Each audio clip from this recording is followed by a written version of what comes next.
Hello, my name is Kristof De Busser. I'm working for the local Antwerp Police department. I'm in charge of the diversity policy and I'm a reference person on hate speech and hate crime for the city of Antwerp.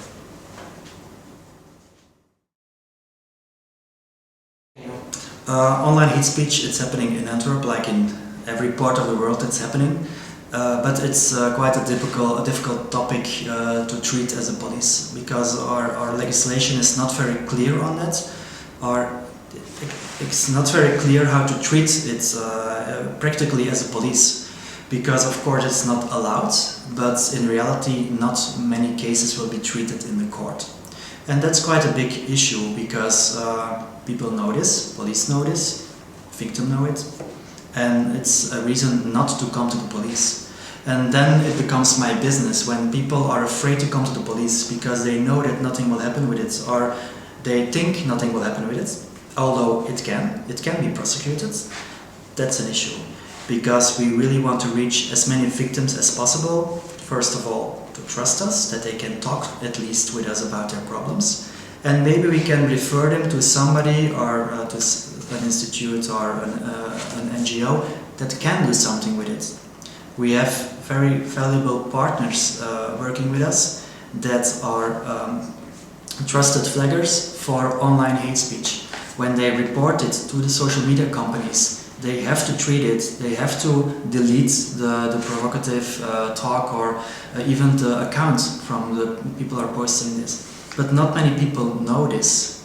And it's also, I think it's important that the police is also recognized as a trusted flagger for online hate speech, and not just one policeman for one police department. I think every policeman and woman should be able to do that, because we are also every day online. We also have our social media profiles, we read a lot of things, we see it, and then we can at least do something about it. So I think that's really something that's very important, that although maybe the legislation is not very clear on how to treat online hate speech, or when there are not many possibilities to get online hate speech in the courthouse, we can do other things than prosecuting. And sometimes it starts with the victim. When the victim is not talking to us, we don't get any reports. And especially for me, that's an issue. When I don't get reports for the government, the problem does not exist. So when nobody is calling the police about online hate speech, I have nothing to work with. I can only tell my bosses and my mayor, we have no reports. And the 4 years that I'm working in this domain, from diversity and hate crime, I only have one case that was brought to the courthouse. I monitor all the cases that come in, and very few are on online hate speech. Mostly they're about hate crime, like committed crime with a biased motive. They are reported much more easily than the online hate speech. That's I think my biggest concern, the reporting. I think it's useful if you really look into the message that was sent to you as a victim.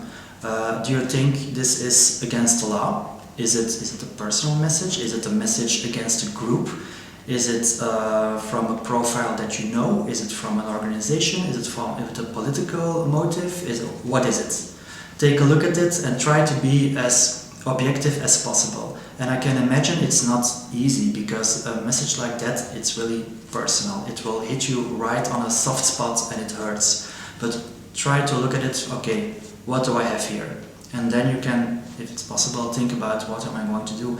If the step of going to the police is too big, and I can imagine sometimes it is, also because you think it's not important enough to go to the police too, or maybe the police tells you we don't have time now, or we don't have a free police car to come to your place, or I don't know what. Other people can help you. In our case in Belgium we have Unia. You can report online on their website.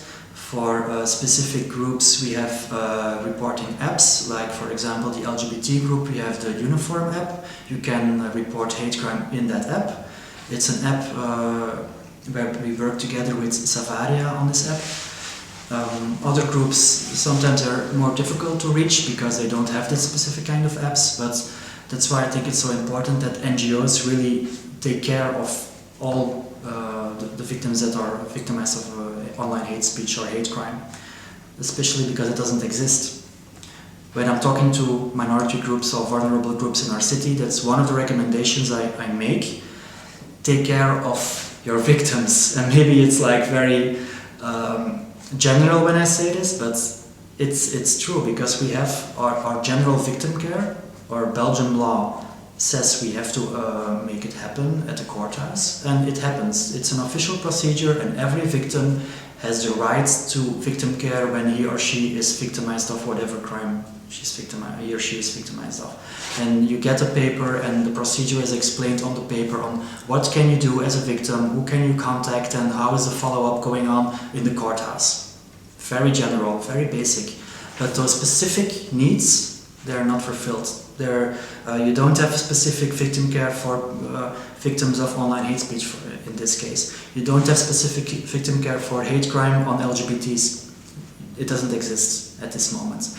And my colleagues from the victim care unit, they are very involved in their job, of course. They know what they're doing, but they're not specialists on every single particle of the community. That's not their job. So.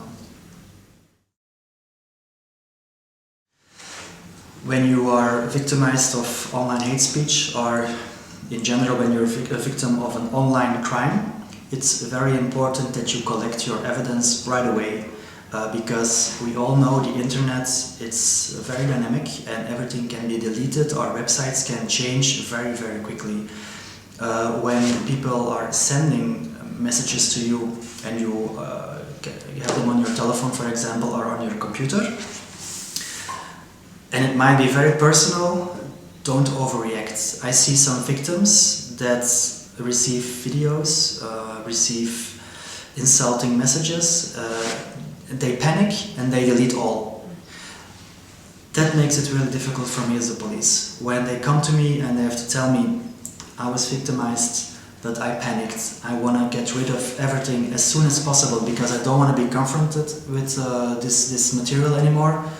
But now, a few weeks later, I come to your office, I want to make a police report.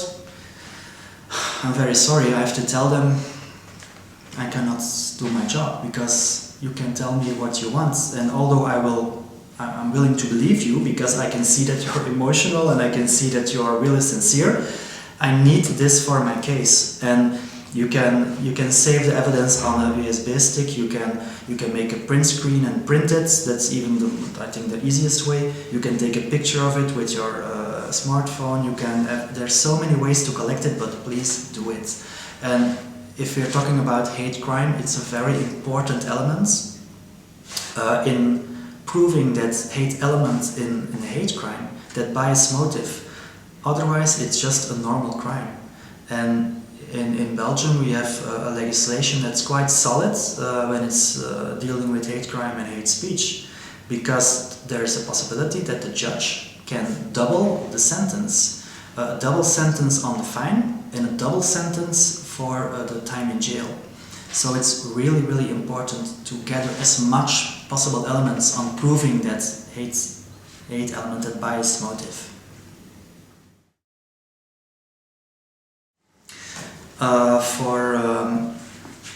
For the online hate speech, for some of my colleagues, for some prosecutors, for some judges, and maybe for some NGOs or in society, it's not a real crime. It's always in a virtual environment. When they are not really into this topic, it can be quite far away from what they're used to do. They forget about the impact on the victim. They forget about that personal aspect. Hate crime or an online hate speech crime, it's an attack to your personality. It's an attack to something that's part of your identity. You cannot change the country you're coming from. You cannot change your skin color. You cannot change your gender. Maybe you can, but it's not like if you do that every day. You cannot change your sexual orientation. All very specific parts of your identity. And when you got proper training on diversity, on hate crimes, on online hate speech, you start to develop you get more sensitive for that kind of crime, and I think that's something that people really should take an effort to develop. In my job as a policymaker on diversity, it's a very big part of my job, organizing training, not to make specialists of every policeman and woman in my city of Antwerp. No, they're not specialists on diversity, but they have to develop that sensitivity on diversity. They have to be aware of their own biases, maybe their own stereotypical thinking, their own behavior, the impact that some kind of crimes have on certain groups in our society. That's the reason of the training. And if I can make a recommendation, if I can do that to other policymakers, or to judges, or to prosecutors, or to police people, or to the community, it's really important to be aware of that. A hate crime, hate speech, is a message crime. And a message crime to your identity. It's an attack on your identity. And it's important for me as the police, and important for you as an NGO, or as a prosecutor, or a judge, or I don't know who you are, to give a message back.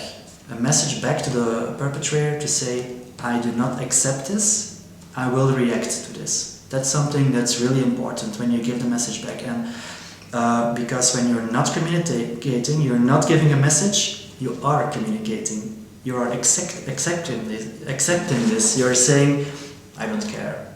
I don't care what they write on the internet. I just let it happen. Maybe I will share the message because it's funny or something. I don't know. That's not a good message. So if you're working for the government or have a responsible job in the society, give a message back, react.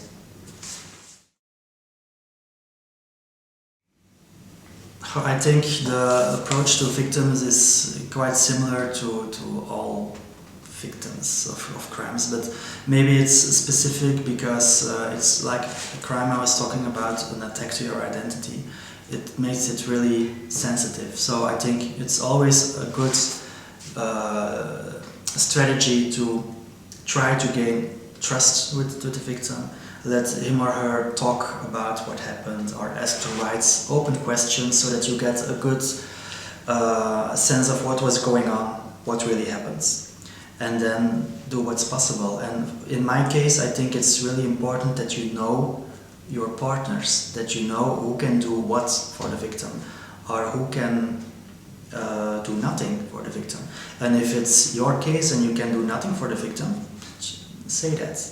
That's what I do when a victim comes to me and he or she talks to me about online hate speech. I'm very honest. I will make a police report if I have to. If I can find a criminal offense, I will make it. When it's according to law a criminal offense, I will do that. But I know that few cases are prosecuted in the courthouse, and I tell the victim. But next to that, I also tell the victim that there are other options. You can go to Union, for example, to make a complaint. You can use other NGOs. And the benefit of that is that those NGOs, they can find similarities in different cases and make one big case out of it. So that's, I think, a very important message that you can use. Know your partners, and don't be afraid to connect with your partners to find a solution, or at least a way out for the victim. In an ideal world, when a victim comes to the police, a policeman or woman should do his or her job. That means make a police report. Even at first sight it doesn't seem very serious, but of course when there is a criminal offense, the police should make a police report about it. I know it's not happening all the time, but don't give up. Inform yourself about, is this against the law? What can I do? What are my rights? And there's nothing wrong telling the police that you have specific rights. And many police people already know that. They know they are sensitive for diversity. They know how important it can be to make a report as a victim. But they will answer in an honest way many times that not a lot of things can change, or it depends on the case, of course. But in an ideal world, contact the police, go to the police as soon as possible, because before you realize it, any evidence will get lost and it will weaken your case. That's an ideal world.